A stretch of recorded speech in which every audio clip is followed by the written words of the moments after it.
पंडित जवाहरलाल नेहरू के प्रति जिनकी आज पुण्यतिथि है, अपनी विनम्र श्रद्धांजलि अर्पित करना चाहूंगा।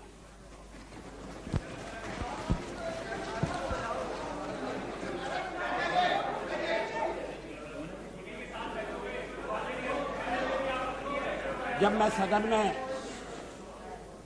पहली बार आया तो नेहरू जी प्रधानमंत्री थे।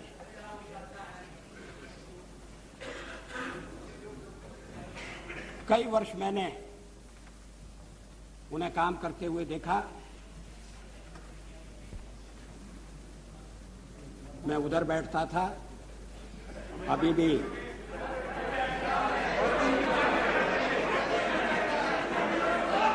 भी उधर की याद भूली नहीं है।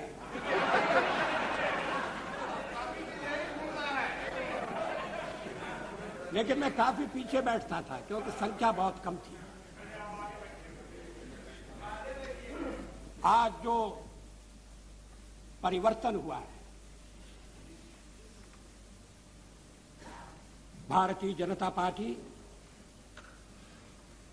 धीरे धीरे अपनी संख्या बढ़ाती हुई, अपना प्रभाव बढ़ाती हुई पहले प्रमुख विरोधी दल बनी और आज सबसे बड़ी पार्टी के रूप में चुनाव के बाद उभरी।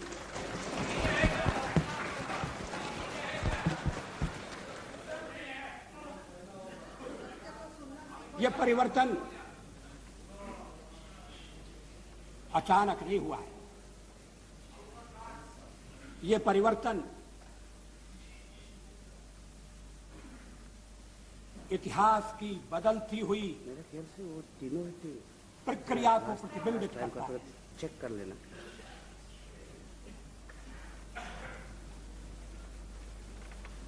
हाल में जो चुनाव हुए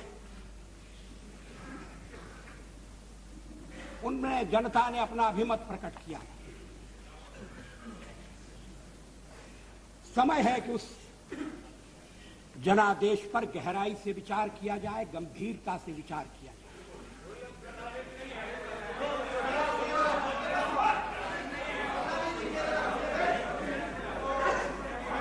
हम सबसे बड़े दल के रूप में उभरे,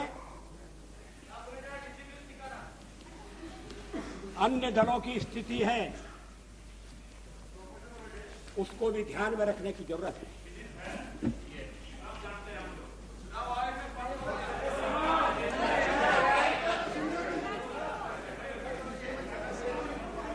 जब लोकसभा का विसर्जन हुआ, कांग्रेस पार्टी के 260 सदस्य सदन में थे। आज उनकी संख्या घटकर 136 रह गई।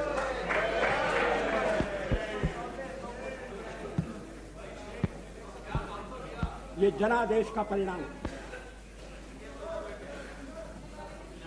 इस परिणाम को स्वीकार किया जाना चाहिए।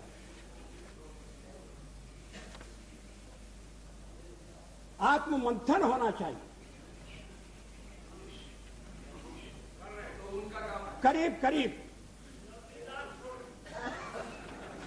आधी संख्या रह गई। वाम मोर्चा 57 से 52 पर आ गया। पश्चिम बंगाल में लोकसभा में भी और विधानसभा में भी वोटों की दृष्टि से उनकी शक्ति घटी है। बिहार में भी घटी है। बिहार में जनता दल पहले 56 था इस सदन में और अभी 44 है, अभी 44 है।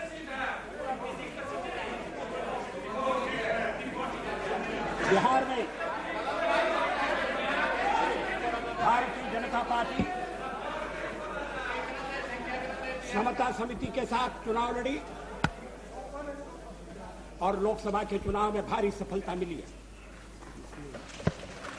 कांग्रेस की संख्या केवल यही कम नहीं हुई, अनेक विधानसभाओं में कांग्रेस ने जनविश्वास खो दिया। नहीं, पहले वहां अन्य दलों की सरकारें बनी हैं। ये परिवर्तन क्यों हुआ? ये किस बात का संकेत है?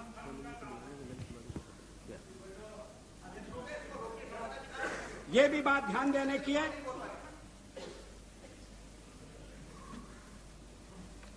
कि आज मेरी सरकार के प्रति अविश्वास प्रकट करने के लिए जो दल एक हो रहे हैं, वो चुनाव में अलग अलग लड़े थे, एक दूसरे के विरुद्ध लड़े थे, एक दूसरे के खिलाफ गंभीर आरोप लगाते हुए लड़े थे। चुनाव के पहले कोई गठबंधन नहीं हुआ, आज भी गठबंधन का कार्यक्रम नहीं है। सरकार पहले बनेगी और उसका कार्यक्रम बाद में बनेगा।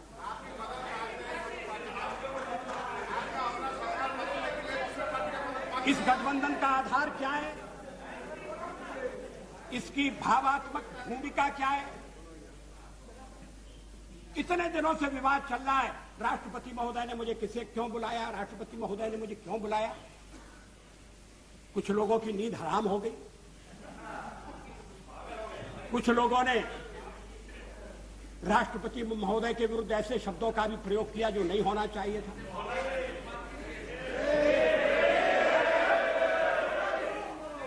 मगर चुनाव के बाद जो परिस्थिति बनी, उसमें राष्ट्रपति जी और क्या कर सकते? क्या वो कांग्रेस को बुलाते जो चुनाव हार गई, जिसने जनादेश खो दिया, जिसके शासन को लोगों ने ठुकरा दिया? क्या वो एक भानुमति के कुनबे को बुलाते जो तब तक कुनबा बना भी नहीं था? राष्ट्रपति ने अगर सबसे बड़े दल के रूप में भारतीय जनता पार्टी को बुलाया तो एक संवैधानिक परंपरा के अनुसार आचरण किया, लोकतंत्र की मर्यादा के अनुसार व्यवहार किया, और इसके लिए मैं सबसे पहले राष्ट्रपति महोदय को बधाई देना चाहता हूं। और मैं चाहूंगा कि इस मामले में सारा सदन साथ हो।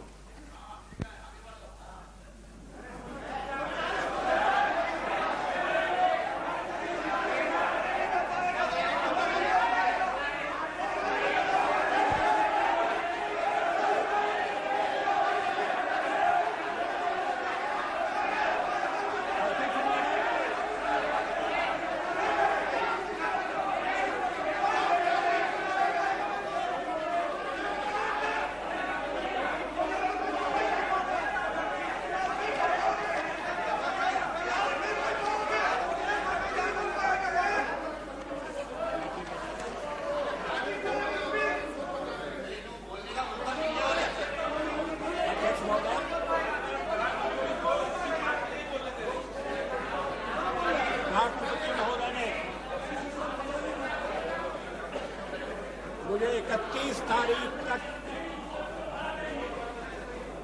विश्वास मत प्राप्त करने का समय दिया है।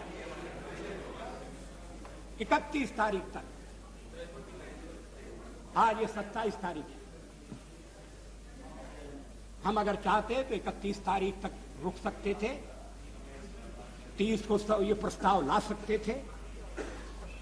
ये जो हमें निर्देश दिया गया उसके अनुसार होता, लेकिन हम 27 को विश्वास मत लेकर आपके सामने खड़े हैं, क्योंकि लोकतंत्र में हमारी निष्ठा है और ये इन प्रकार बहुमत बनाना ये हमारा ढंग नहीं है।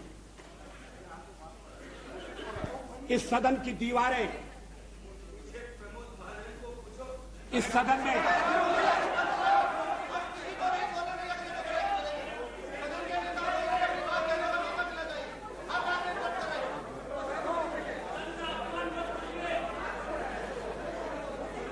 नहीं, एका टोका टोकी का मैं बुरा नहीं मानता, मगर रोका रोकी नहीं होना चाहिए। अध्यक्ष महोदय, मैं आज प्रस्ताव लेकर आया हूं। अभी 3 दिन बाकी है और पिछली लोकसभा इस बात की साक्षी है और सदन का रिकॉर्ड गवाह है कि किस तरह से रात में अल्पमत बहुमत में बदला था।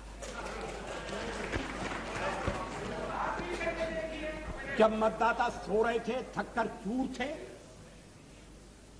तब लोकतंत्र की लाज लुट रही थी, तब ईमान का सौदा हो रहा था,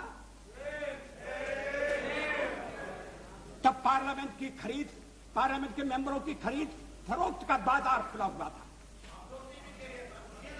मामला अदालत में, मैं उस पर ज्यादा टिप्पणी करना नहीं चाहता, लेकिन हमने देखा कि अल्पमत किस तरह से बहुमत में बदला। वो रास्ता हमारे लिए भी खुला था, मगर हमने उस पर जाने से इनकार कर दिया।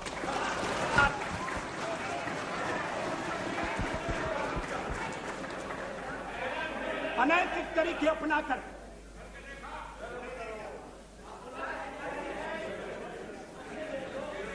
भ्रष्टाचार का सहारा लेकर ईमान का सौदा करके सरकार में आना या सरकार में बने रहना, ऐसा पाप हमारे हाथों से कभी नहीं होगा। हम आपको आश्वासन देना। लोकतंत्र एक नैतिक व्यवस्था है, अपने मूल में नैतिक व्यवस्था। पुरानी सरकार के सामने रास्ता खुला था कि वो ईमानदारी से गठबंधन करते, विरोधी दलों को तोड़ने की जरूरत नहीं थी, दल बदल कानून की धज्जियां उड़ाने की जरूरत नहीं थी। ईमानदारी से बना हुआ गठबंधन, ईमानदारी से जो कुछ हो खुले में हो, जो कुछ हो सबके सामने हो, पारदर्शी प्रामाणिकता। दल अगर साथ आते हैं तो कार्यक्रम के आधार पर आए, हिस्सा बांट के आधार पर नहीं। बैंकों में लाखों रुपए जमा किया जाए, इसको लेकर नहीं। अगर देश सचमुच में एक मिलीजुली सरकार के दौर में पहुंच गया है, तो लोगों का पुराना अनुभव 77 का और 89 का फिर से न दोहराया जाए। क्या इस बात की आवश्यकता नहीं है? ये संकल्प करने की आवश्यकता नहीं है? कांग्रेस का तो ये इतिहास रहा है कि वो समर्थन देती है और फिर वापस लेती है। ये ट्रावनकोर से चलने वाला सिलसिला है।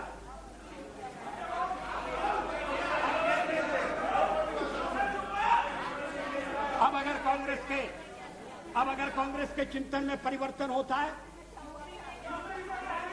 हम उसका स्वागत करेंगे, लेकिन अभी तक इतिहास कुछ कहानी कहता है। जो मिलीजुली सरकारें बनती हैं, वो भी ऐसे मुद्दों पर टूट जाती हैं जिन मुद्दों का राष्ट्र जीवन के साथ कोई गहरा संबंध नहीं। अभी हमें मिलकर काम करने की कला को सीखने की जरूरत है। ये अलग अलग दलों के साथ आने पर लागू होने वाली बात नहीं है, ये दल के भीतर भी लागू होने वाली बात है। पता नहीं इस देश पर कैसा अभिशाप है, पता नहीं हम किस रोग से पीड़ित हैं। जब कभी संकट की घड़ी आती है तब तो ये देश एक हो जाता है, लेकिन जैसे ही संकट की घड़ी टली, हम एक दूसरे को गिराने के, एक दूसरे का महत्व कम करने के, अनावश्यक अप्रासंगिक मामले खड़े करने में लग जाते हैं। मैं इसका अपवाद नहीं हूं, मेरी पार्टी भी अपवाद नहीं। ये काम कोई एक पार्टी नहीं कर सकती। हमने करने की कोशिश की, लेकिन हम सफल नहीं हुए। ये तो सबको मिलकर फैसला करना पड़ेगा। मैं नहीं जानता कल के बाद कौन सा राजनीतिक नक्शा बनेगा, लेकिन एक बात साफ है कि चाहे एक दल की सरकार हो और चाहे बहुदलीय सरकार हो, वो सरकार मध्य मर्यादा में रहना चाहिए वो सरकार जनता के हित के प्रति समर्पित होना चाहिए। उस सरकार का हर आचरण, हर नीति पारदर्शी, प्रामाणिकता से प्रभावित होनी चाहिए। ये तो नहीं हुआ, पिछले 5 साल में नहीं हुआ। क्यों नहीं हुआ?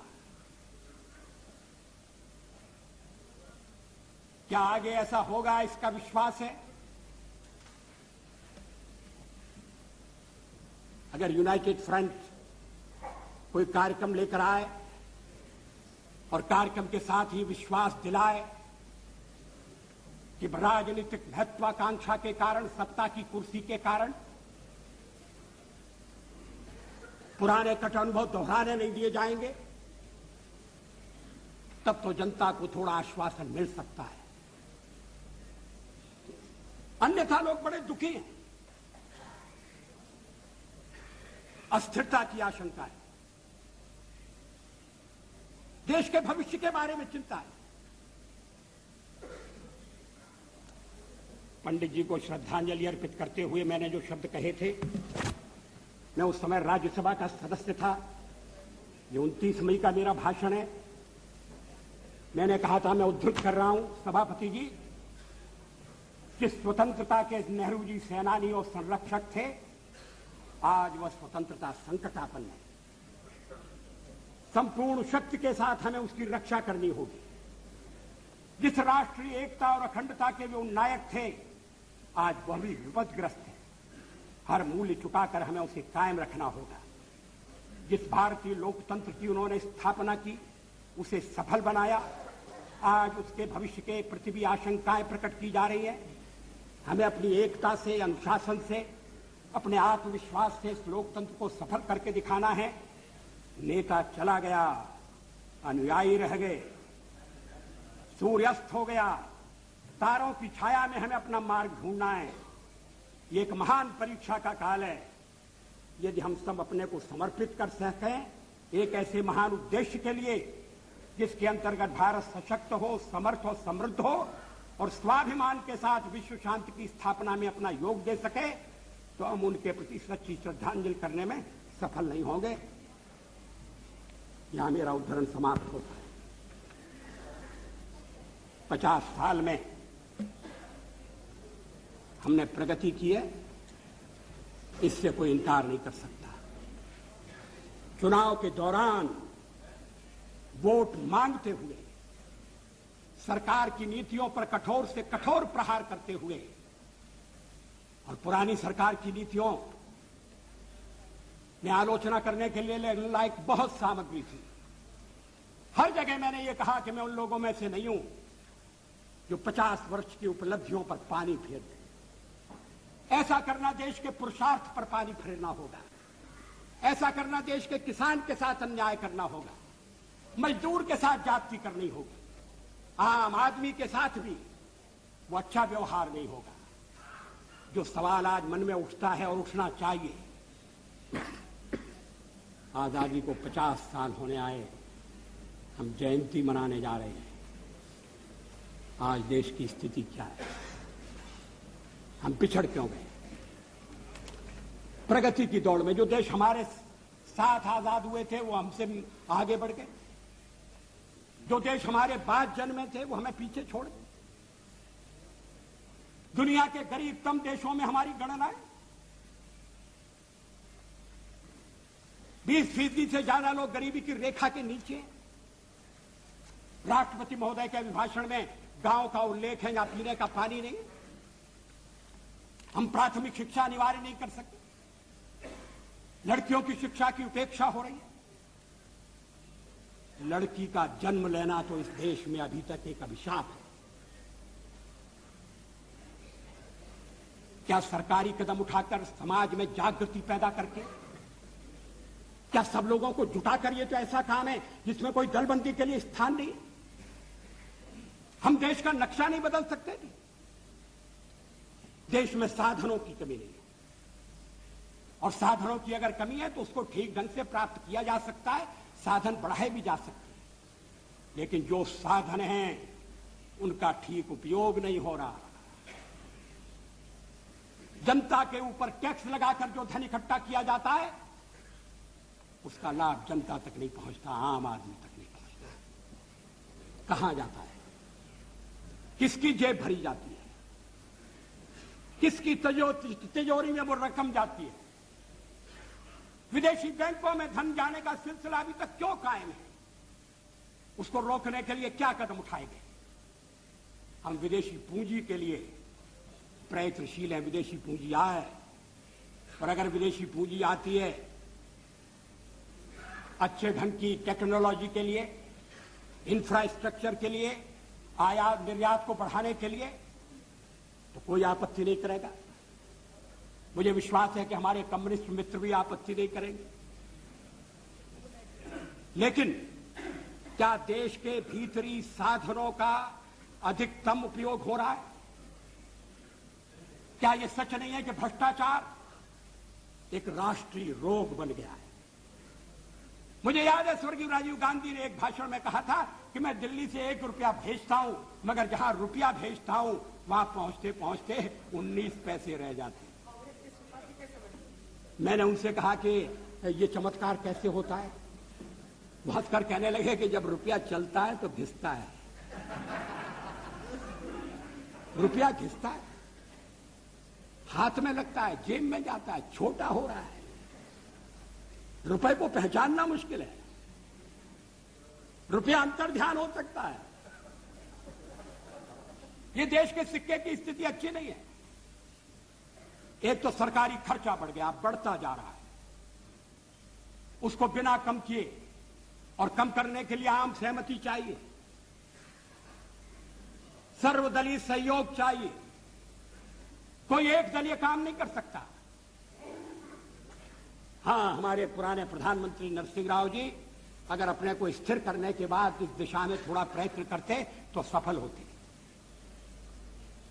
लेकिन वो कुछ ऐसे कामों में उलझे रहे कि ये समस्याएं ध्यान नहीं खींच सकी। हमारा विदेशी व्यापार कितना घट गया है। शताब्दी के प्रारंभ में 10% था, फिर बाद में 2.5% रह गया, और अब 0.5%। ये वस्तुस्थिति है, ये आलोचना के लिए नहीं कही जाती। दुनिया वाले हमें अलग अलग पार्टियों के रूप में नहीं देखते। हमारे पड़ोसी हमें भेद नहीं करते। हम कभी विफल होते हैं, दुनिया हंसती है। हमारे पड़ोसी हम पर छींटाकशी करते हैं। थोड़ा बहुत हम लड़े, इसमें कोई आपत्ति नहीं है, लड़ना चाहिए। मुंडे मुंडे मतिर भंडा, अपनी बात निर्भीकता से कहना चाहिए। लेकिन कुछ मूल्य ऐसे हैं, जीवन मूल्य ऐसे हैं, जिनके साथ समझौता नहीं हो सकता, और उसमें है राजनेताओं की ईमानदारी का सवाल।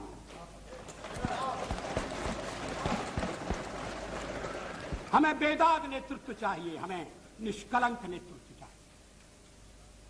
आपको मालूम है कि ये भ्रष्टाचार फैलते फैलते नीचे किस हद तक गया है? हमारे बिहार प्रदेश में जानवरों का चारा खा लिया गया।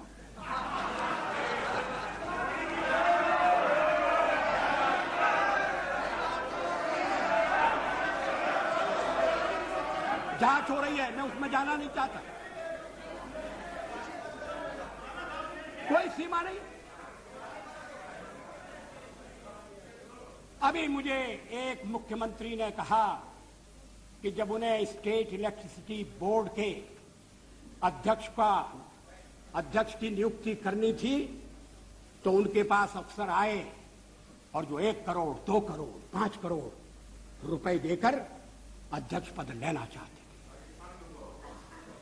मैंने उनसे ये नहीं पूछा कि उन्होंने किसको छांटा, उन्होंने किसकी नियुक्ति की, मगर मैं उनके कथन पर विश्वास करता हूं। आज देश में बिजली की कमी है। हम विदेशी पूंजी को निमंत्रण दे रहे हैं, समझौते कर रहे हैं, मगर घर के भीतर बिजली कितनी पैदा होना चाहिए इसका प्रबंध नहीं कर पा रहे। मुझे बताया गया कि कोई मुख्यमंत्रियों की समिति बुलाई गई थी, बैठक बुलाई गई थी, मगर राय नहीं बनी।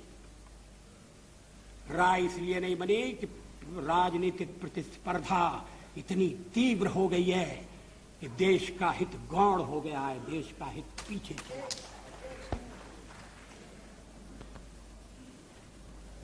8वीं योजना के अंतर्गत 33,000 किलोवाट बिजली पैदा करने का लक्ष्य था, मेगावाट, और अभी तक मुझे जो आंकड़े मिले उनके अनुसार 13,000 मेगावाट तक बिजली हम जोड़ सके, क्षमता नहीं जोड़ सके। अभी उत्तर प्रदेश की शिकायत हो रही है। मैं बिहार में गया था तो चुनाव के दौरे में बिहार के लोगों ने बताया, नीतीश जी ने बताया, 4 दिन हफ्ते में बिजली नहीं है। मैं नहीं जानता ये कहां तक है। हमारे पूर्वज प्रार्थना करते थे, तमसो मा ज्योतिर्गमय, हम अंधेरे से प्रकाश की ओर जाएं, और उनके योग्य उत्तराधिकारी हम लोगों को प्रकाश से अंधेरे की ओर ले जाने की तैयारी। क्या ये चीजें हमारे मर्म को स्पर्श नहीं करती? क्या ये दलगत राजनीति की मांग करती? हमने तो 10 दिन में कोई ऐसा काम नहीं किया जिस पर उंगली उठाई जा सके, और अगर हमें 5 साल मिले तो हम ऐसा शासन देकर जाएंगे जिसमें एक भी दाग ढूंढना मुश्किल है। लेकिन शासन तंत्र जैसा हमें उत्तराधिकार में मिला है, व्यवस्था का सवाल है। राष्ट्रपति के अभिभाषण में कहा गया है कि हम चुनाव सुधार के काम को हाथ में लेंगे। ये मामला लटक रहा है, बरसों से लटक रहा है। चुनाव में खर्चा कहां से आएगा?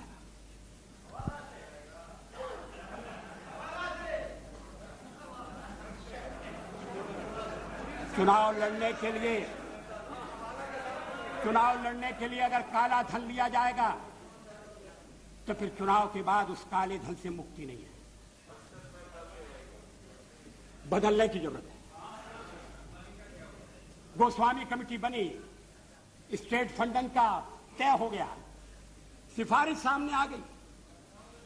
पिछले अधिवेशन में, लोकसभा के पिछले अधिवेशन में, जब पुरानी सरकार थी, गृह मंत्री चव्हाण ने विरोधी दलों की नेताओं की बैठक में आकर कहा कि सरकार ने सिद्धांततः पब्लिक फंडिंग का प्रस्ताव मान लिया, कैबिनेट के पास गया है, हम चुनाव के पहले लागू कर देंगे। क्या हुआ? उस प्रस्ताव का क्या हुआ? कैबिनेट की मीटिंग हुई या नहीं हुई? बहुत बड़ी सिफारिश नहीं है, उससे सारे चुनाव प्रणाली के दोष दूर हो जाएंगे, ये मैं दावा नहीं करता। उसके भी कई पहलू हैं, मगर एक कदम था, उसको उठाना चाहिए था। कभी कभी ऐसा लगता है कि कुछ मित्रों का जो वर्तमान भ्रष्ट प्रणाली है, महंगी प्रणाली है, उसमें स्वार्थ है, ये चलने दो, ये तो नहीं होना चाहिए। काले धन से चुनाव नहीं लड़े जाने चाहिए, इसका प्रबंध किया जाना चाहिए, कठोर से कठोर कदम उठाना चाहिए। हम इसमें साथ देने के लिए तैयार हैं।